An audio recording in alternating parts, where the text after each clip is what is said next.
Graça e paz, queridos irmãos, queridas irmãs, sejam muito bem-vindos, sejam muito bem-vindas a mais uma aula no canal Conectados com a EBD, o seu canal de estudos bíblico-teológicos. Hoje, com a ajuda de Deus, daremos continuidade ao estudo das lições bíblicas da classe de adultos do quarto trimestre de 2020, a fragilidade humana e a sabedoria divina, o sofrimento e a restauração de Jó.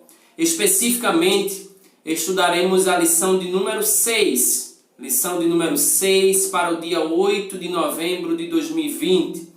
A teologia de Elifaz. Só os pecadores sofrem. A teologia de Elifaz. Só os pecadores sofrem. Mas claro, antes de iniciarmos esta aula, eu já quero te pedir, gostou? Deixe o seu joinha, faça os seus comentários e compartilhe este vídeo, esta aula com outras pessoas. Se ainda não se inscreveu no canal, inscreva-se e ative o sininho para receber as notificações de tudo que postarmos aqui.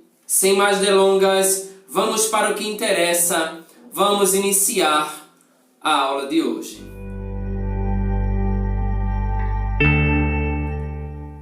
O texto áureo da nossa lição encontra-se no livro de Jó, capítulo 4, versículos 7 e 8. Está escrito assim: Lembra-te agora, qual é o inocente que jamais pereceu? E onde foram os sinceros destruídos? Segundo eu tenho visto, os que lavram iniquidade e semeiam o mal, cegam isso mesmo. Verdade prática da nossa lição, da lição de hoje, diz o seguinte: embora transcendente, Deus tem prazer em se relacionar com o homem. A leitura bíblica, o texto base da nossa lição, Jó, capítulo 4, versículo 1 ao versículo 8. Depois Jó, capítulo 15, versículo 1 ao versículo 4. Por fim, Jó, capítulo 22, versículo 1 ao versículo 5. Iniciemos pelo capítulo 4, versículo 1, que nos diz: Então respondeu Elifaz, o temanita, e disse: Sem tentarmos falar-te, enfadar-te-ás, mas quem poderá conter as palavras? Eis que ensinastes a muitos e esforçaste as mãos fracas. As tuas palavras levantaram os que tropeçavam, e os joelhos desfalecentes fortificaste. Mas agora a ti te vem e te enfadas, e tocando-te a ti, te perturbas. Porventura, não era o teu temor de Deus a tua confiança, e a tua esperança a sinceridade dos teus caminhos? Lembra-te agora, qual é o inocente que jamais pereceu? E onde foram os sinceros destruídos? Segundo eu tenho visto, os que lavram iniquidade e semeiam mal, isso mesmo cegam. Então respondeu Elifaz, o temanita, e disse: Porventura, dará o sábio em resposta ciência de vento, e encherá o seu ventre de vento oriental, arguindo com palavras que de nada servem e com razões que de nada aproveitam? E tu tens feito vão o temor e diminuís os rogos diante de Deus. Então respondeu Elifaz, o temanita, e disse: Porventura, o homem será de algum proveito a Deus? Antes a si mesmo o prudente será proveitoso. Ou tem o Todo-Poderoso prazer em que tu sejas justo, ou lucro algum em que tu faças perfeitos os teus caminhos. Ou te repreende pelo temor que tem de ti, ou entra contigo em juízo. Porventura, não é grande a tua malícia e sem termo as tuas iniquidades? Queridos irmãos, queridas irmãs, Elifaz é o primeiro amigo de Jó a expor sua concepção teológica acerca da situação degradante, terrível em que Jó se encontrava. Na lição de hoje, veremos que para Elifaz a justiça retributiva ela é certa, ou seja, para Elifaz somente os pecadores sofrem. Sim, o amigo de Jó acusa-o desta feita de pecado. Ele diz que se Jó está sofrendo é porque ele cometeu algum pecado e está encobrindo. Todavia, como Jó se comportou diante de tal acusação? O que ele respondeu a Elifaz? Essas perguntas nós responderemos ao longo da lição. Nós veremos qual foi a postura de Jó diante desta acusação e de que maneira ele se comportou diante de Elifaz. Logo de imediato, queremos destacar de forma bem simples o ponto central da lição de hoje. Não só os pecadores sofrem. Repetindo, o ponto central da nossa lição é este: não apenas os pecadores sofrem. No primeiro tópico da lição, nós vamos ver aqui os pecadores no contexto da justiça retributiva. Bem, neste sentido, percebemos claramente que a ideia de justiça retributiva ela existe a partir da concepção, a partir do entendimento ou da compreensão da lei da semeadura. Tudo que nós colhemos, ou melhor, tudo que nós plantamos, nós colhemos.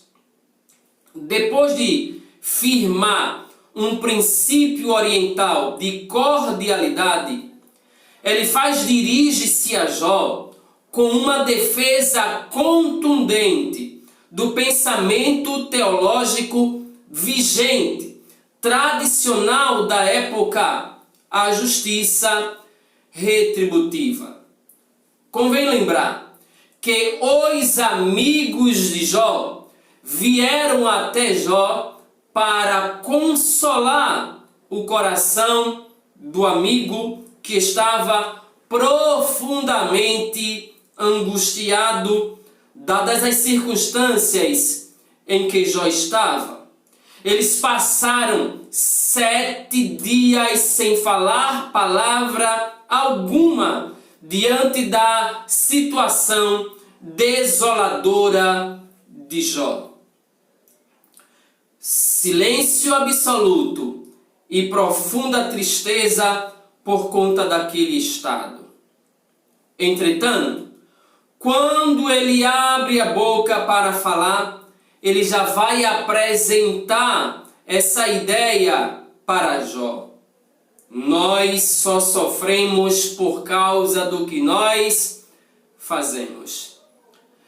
Elifaz está terminantemente, definitivamente, firmemente convencido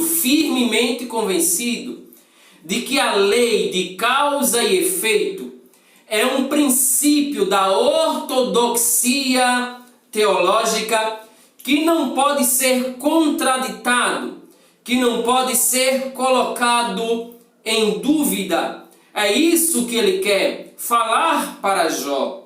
o que nós aprendemos, não podemos esquecer. O que nós passamos é consequência de todos os nossos atos. É a lei da semeadura. Toda ação tem uma reação. É o pensamento de Elifaz. Logo, o homem só vai colher o que plantou. Nos capítulos 4 e 5, Elifaz defende essa ideia de que o homem colhe o que plantou, dizendo: segundo eu tenho visto, os que lavram iniquidade e semeiam o mal, cegam isso mesmo. A Bíblia mostra que Deus é bom e justo, e por isso Ele recompensa os bons e pune os maus, conforme verificamos no livro dos Salmos, no Salmo 1, versículo de número 6. O Novo Testamento, por sua vez, também atesta, também confirma esse princípio da lei da semeadura, pois Pedro vai falar na sua primeira epístola, capítulo 3, versículo 12. Porque os olhos do Senhor estão sobre os justos, mas o rosto do Senhor é contra os que fazem males. Elifaz defende que o pecado produz consequências. E isso é uma verdade inequívoca. É uma verdade que nós não descartamos. Todavia, Elifaz erra quando afirma que se Jó estava sofrendo, era porque ele havia cometido algum pecado. Cabia, portanto, a Jó assumir a responsabilidade moral de seu pecado. Cabia, portanto, a Jó confessar os pecados cometidos que estavam ocultos. Quantos, na verdade, são os que fazem acusações precipitadas quando alguém passa por momentos delicados na vida? Assim como ele faz, existem muitos hoje que assumem a posição de juízes e acusam as pessoas sem pensar em nada, porque no seu entendimento só sofrem as pessoas que cometem algum pecado. Ora, diante de tais acusações, Jó apresenta a sua queixa, opondo-se a princípio a esta teologia retributiva de Elifaz. Teologia que era a base de como se imaginava o universo governado por uma lei moral de causa e efeito, que dizia: há uma recompensa para os bons e punição para os maus. Elifaz equivocou-se quando pensou que esse pressuposto era o único existente. Elifaz, repito, equivocou-se quando afirmou que os justos nunca sofrem, mas só sofrem os pecadores.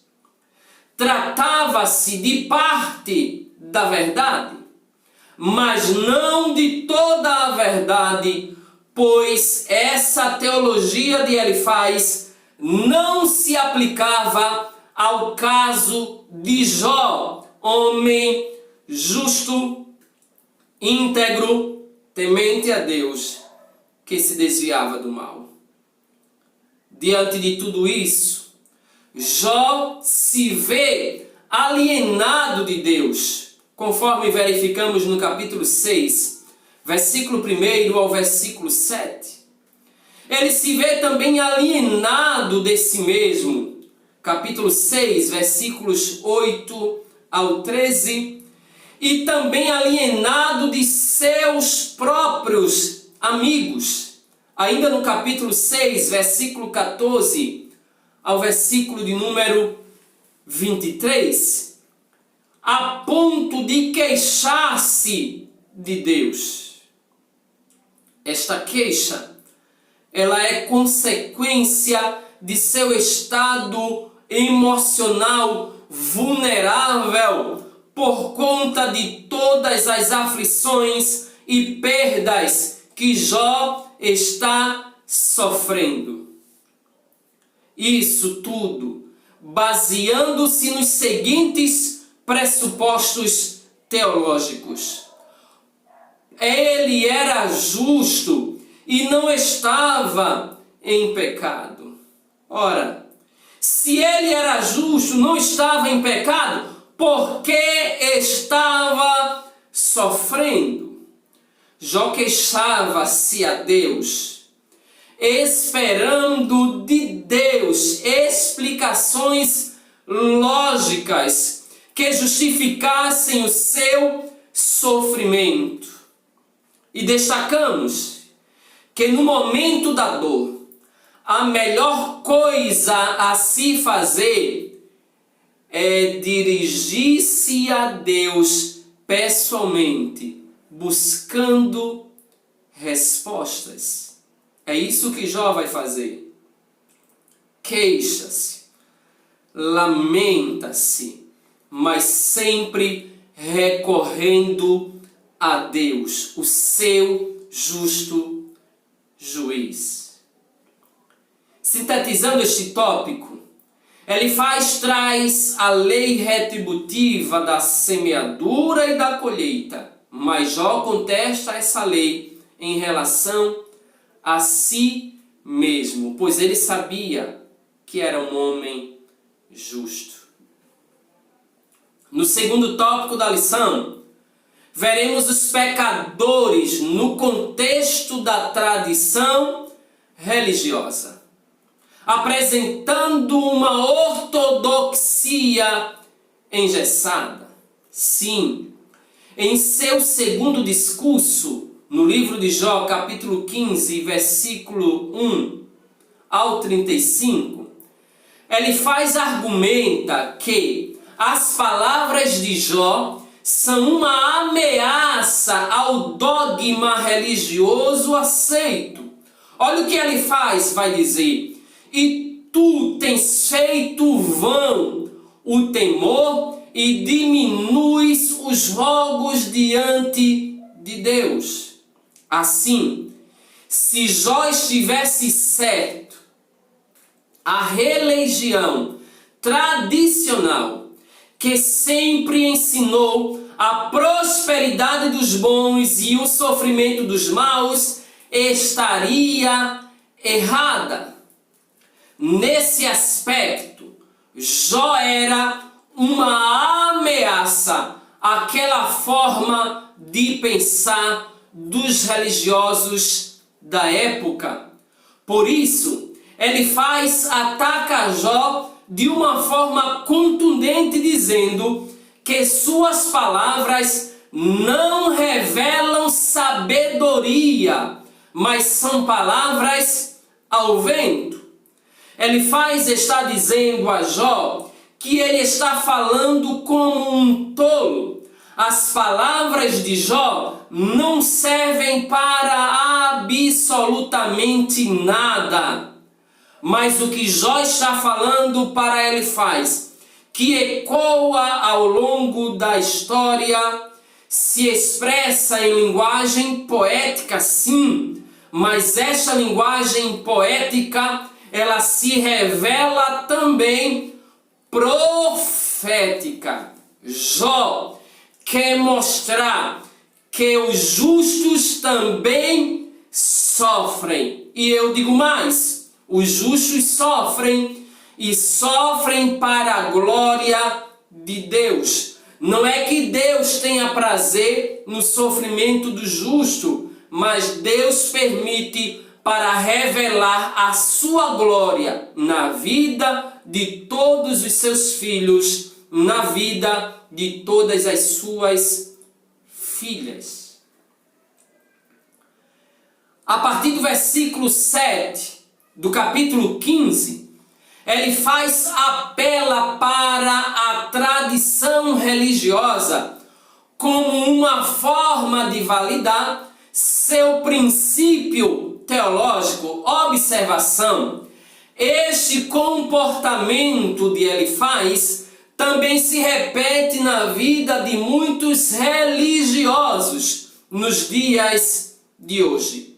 Olha as palavras de Elifaz: que sabes tu que nós não saibamos? Que entendes tu, Jó, que não haja em nós? Também há entre nós encanecidos e idosos, muitos idosos, muito mais idosos do que teu pai. Segundo Elifaz, ainda que fosse sábio, Jó não era mais sábio nem mais antigo que o dogma que ele estava negando. Elifaz prende-se, segura-se em ensinamentos tradicionais da tradição religiosa que não comungam com a verdade. Ele queria manter um princípio ativo, vivo, teologicamente falando, sem ter base.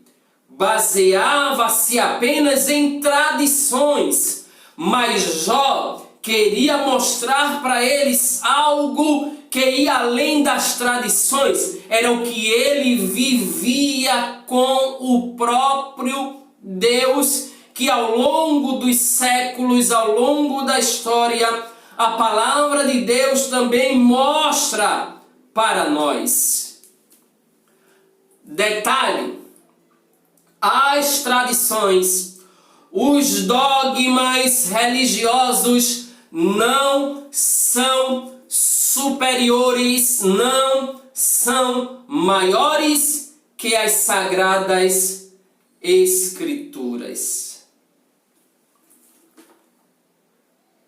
Neste processo, nós temos Jó opondo-se ao argumento de Elifaz, respondendo poeticamente, conforme o fazemos através de salmos, orações e súplicas. Isso evita um literalismo rígido que empobrece o sentido do texto quando o texto é poético e, consequentemente, transforma Jó em um sacrílego. Jó reclama, observemos, mas ele não blasfema contra Deus. Por qual razão? Porque é que Jó não reclama, ou melhor, não blasfema contra Deus? Porque ele tem plena convicção de que a teologia de Elifaz firmava-se em ensinamentos terrenos, enquanto ele apelava e apegava-se ao Deus dos céus. Sua fé o projeta para o alto, à procura de quem possa defendê-lo. Ele quer um defensor que interceda por ele no céu. Ele busca um defensor do céu. O patriarca se expressa em linguagem poética, mas repetimos, através de uma mensagem profética. Ele sabe que quem o defenderá é o próprio Deus, o nosso perfeito advogado e justo juiz. Sintetizando o segundo tópico da lição, diante do novo discurso de Elifaz, Jó reclama, mas não blasfema contra Deus. No terceiro e último tópico da lição, nós vamos ver os pecadores diante de um Deus que é infinito. Em seu terceiro discurso, no capítulo 22 de Jó, Elifaz agora apela para a transcendência divina ao atacar Jó. Para Elifaz, o sofrimento de Jó era um atestado, uma prova cabal de que ele havia pecado e que por causa desse pecado Deus o havia abandonado. Porque para ele Deus não se importa com quimeras humanas. Deus não se importa com o sofrimento dos homens. Deus não se importa com os problemas dos homens. Só que ele era grande e não poderia se envolver nessas quimeras humanas, principalmente nas quimeras do pecador Jó. Era como se Elifaz estivesse dizendo: Jó, não adianta apelar para Deus, tu vives em pecado. A tua situação é por conta do pecado que cometestes e estás a encobrir e não queres confessar. Jó, para de reclamar e de falar com Deus. Deus não se preocupa com os teus problemas. Deus não está nem aí para a sua situação. A teologia de Elifaz, dessa forma, destaca um Deus transcendente, porém distante, que não se importa muito com o que acontece aqui na terra. Ou seja, Deus, para Elifaz, estava indiferente às coisas as quais ele criou. Deus não se preocupava com o ser humano que ele criou. Logo, não adiantava Jó chorar ou reclamar. O que ele precisava fazer para Elifaz era se arrepender e confessar os seus pecados. Mas ele não sabia de uma coisa que Jó aprendeu com Deus. É que Deus caminha com os homens. Jó expõe seus argumentos de forma mais clara. Capítulo 23, versículo 1 ao capítulo 24, versículo 25. Ele demonstra que nunca negou a transcendência de Deus, como Elifaz quer dar a entender. Jó sabe, Deus também é transcendente. Mas ele recorre e reconhece que Deus é excelso e pode fazer o que intenta. Olha que palavra! Mas se ele está contra alguém, quem então o desviará? O que a sua alma quiser fazer, isso ele fará. Jó está consciente que esse Deus, embora grande, também caminha com os homens. Observem comigo Jó 23, versículo de número 10. Jó, capítulo de número 23 e o versículo de número 10. Assim está escrito: mas ele sabe o meu caminho, prove-me, e sairei como o ouro. Oh glória!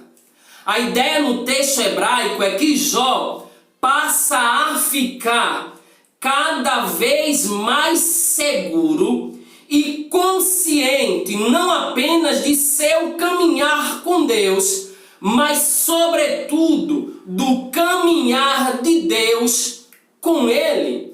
Jó poeticamente revela que está sendo provado como o ouro é provado no fogo, glória a Deus, e que este provar-se no fogo proporciona a Jó o privilégio e a oportunidade de caminhar com Deus e de Deus caminhar com ele. É exatamente isto. Não devemos temer mais em ficar diante de Deus, pois o andar com ele é reto. Em Cristo Jesus, Deus caminha com os homens, sendo o Altíssimo transcendente. Ele se envolve com os seres humanos em todos os aspectos, em todos os detalhes da nossa vida. Ora, se hoje nós estamos crentes na pessoa bendita de Jesus, é porque temos a oportunidade e sabemos que o Deus transcendente, imanente, glorioso, poderoso caminha com os homens. E Jó aprendeu esta lição. Ele andava com Deus e Deus andava com ele. Sintetizando este tópico, enquanto para Elifaz Deus não se importava com as quimeras humanas, para Jó Deus não apenas se importa, como também caminha com os homens.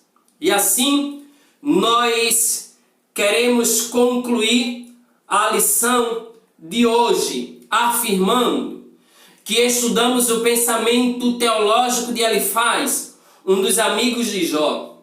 Para ele, só os maus sofriam os infortúnios da vida. Ele estava convencido de que ao se negar a reconhecer de que estava em pecado, Jó depunha contra a religião tradicional, que sempre associou as desgraças ao cometimento de algum pecado. Para ele, Jó estava abandonado por Deus. E isso era uma prova irrefutável de que Jó havia pecado. Mas Jó o contrapôs e defendeu sua integridade e comunhão diante de Deus. Que Deus te abençoe, que Deus te guarde. Nós terminamos, mas já marcamos o nosso próximo compromisso, lição 7, a teologia de Bildade. Se há sofrimento, há pecado oculto. Muito obrigado, Deus abençoe, a paz do Senhor e até a próxima.